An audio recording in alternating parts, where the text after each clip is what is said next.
Hello നമസ്കാരം, welcome back to mic studio. Champions ട്രോഫിക്ക് തകർപ്പൻ ജയത്തോടെ തുടക്കം കുറിച്ചിരിക്കുകയാണ് ടീം ഇന്ത്യ. കഴിഞ്ഞ ദിവസം ബംഗ്ലാദേശിനെതിരെ 6 വിക്കറ്റുകൾക്കായിരുന്നു ഇന്ത്യൻ സംഘം ജയിച്ചു കയറിയത്. ചാമ്പ്യൻസ് ട്രോഫിയിലെ ആദ്യ പോരാട്ടം തന്നെ ജയിച്ചുകൊണ്ട് തുടങ്ങി വളരെ മികച്ച ഫോമിലാണെന്ന് തെളിയിച്ചിരിക്കുകയാണ് ഹിറ്റ്മാൻ രോഹിത് ശർമ്മയുടെ സംഘം. അപ്പോൾ ബംഗ്ലാദേശിനെതിരെയുള്ള പോരാട്ടത്തിൽ ഒരുപാട് കാര്യങ്ങൾ നമുക്കറിയാം, ചർച്ച ചെയ്യാനുണ്ട്. എസ്പെഷ്യലി മുഹമ്മദ് ഷമിയുടെ ആ ഒരു തിരിച്ചുവരവ് തന്നെ കഴിഞ്ഞ ഏകദിന വേൾഡ് കപ്പിന് ശേഷം പിന്നീട് ഏറ്റവും റീസെൻ്റ് അവസാനിച്ച് ഇംഗ്ലണ്ടിനെതിരായിട്ടുള്ള ഏകദിന സീരീസിലൂടെയായിരുന്നു ഷമി ഇന്ത്യൻ ടീമിലേക്ക് തിരികെ എത്തിയത്. ആ സീരീസിൽ അത്ര മികച്ച പ്രകടനമായിരുന്നില്ല കാഴ്ചവെച്ചതെങ്കിൽ പോലും ചാമ്പ്യൻസ് ട്രോഫിയിലെ നിർണായക ഘട്ടത്തിൽ ആദ്യ മത്സരത്തിൽ തന്നെ 5 വിക്കറ്റുകളോടുകൂടി ഇന്ത്യക്ക് തകർപ്പൻ തുടക്കം തന്നെയായിരുന്നു ബോളിംഗ് ഡിപ്പാർട്ട്മെൻറ്റിൽ ഷമി കാഴ്ചവെച്ചു.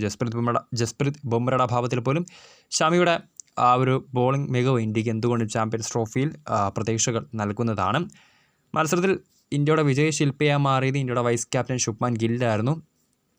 ബാറ്റിങ്ങിൽ ഒരറ്റത്ത് വിക്കറ്റുകൾ വീഴുമ്പോഴും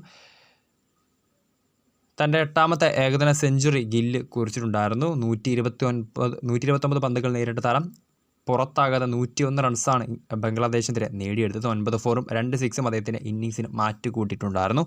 ആ ഒരു പ്രകടനത്തോടു കൂടി ഒരു എലൈറ്റ് ലിസ്റ്റിലേക്ക് ഇപ്പോൾ ഇന്ത്യയുടെ വൈസ് ക്യാപ്റ്റൻ എത്തിച്ചേർന്നിരിക്കുകയാണ്. തൻ്റെ 8ാം ഏകദിന സെഞ്ചുറി ആയിരുന്നു ബംഗ്ലാദേശിനെതിരെ ചാമ്പ്യൻസ് ട്രോഫിയിലെ ആദ്യ പോരാട്ടത്തിൽ ഗില്ല് നേടിയെടുത്തത്. തൻ്റെ 51ാമത്തെ ഇന്നിങ്സിലായിരുന്നു ഗില്ല് ഈ നേട്ടത്തിലേക്ക് എത്തിയത്.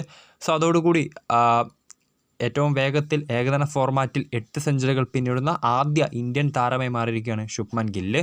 ശിഖർ ധവാനെയും അതോടൊപ്പം തന്നെ വിരാട് കോഹ്ലിയും പിന്തള്ളിയാണ് ഈ ഒരു നേട്ടത്തിലേക്ക് ഇന്ത്യയുടെ വൈസ് ക്യാപ്റ്റൻ ഇപ്പോൾ എത്തിച്ചേർന്നിട്ടുള്ളത്.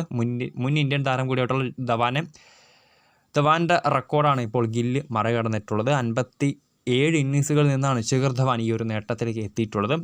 3ാം സ്ഥാനത്ത് വിരാട് കോഹ്ലി തന്നെയാണ്. 68 ഇന്നിങ്സുകളിൽ നിന്നാണ് വിരാട് കോഹ്ലി ഈ ഒരു നേട്ടത്തിലേക്ക് എത്തിയത്. ആ ഒരു ലിസ്റ്റിലേക്ക് ഇപ്പോൾ 1ാം സ്ഥാനം അലങ്കരിച്ചുകൊണ്ട് ഇന്ത്യയുടെ വൈസ് ക്യാപ്റ്റൻ ശുഭ്മാൻ ഗിൽ എത്തിച്ചേർന്നിരിക്കുന്നത്. തൻ്റെ 51ാം ഏകദിന ഇന്നിങ്സിൽ നിന്നാണ് തൻ്റെ 8ാം ഏകദിന സെഞ്ചുറി ഗില്ല് നേടിയെടുത്തിട്ടുള്ളത്.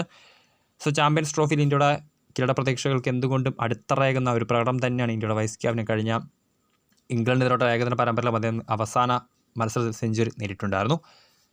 വീഡിയോ ഇഷ്ടപ്പെട്ടാൽ ലൈക്ക് ചെയ്യുക, ഷെയർ ചെയ്യുക. കൂടുതൽ വാർത്തകൾക്കായി മിക് സ്റ്റുഡിയോ എന്ന ചാനൽ സബ്സ്ക്രൈബ് ചെയ്യുക.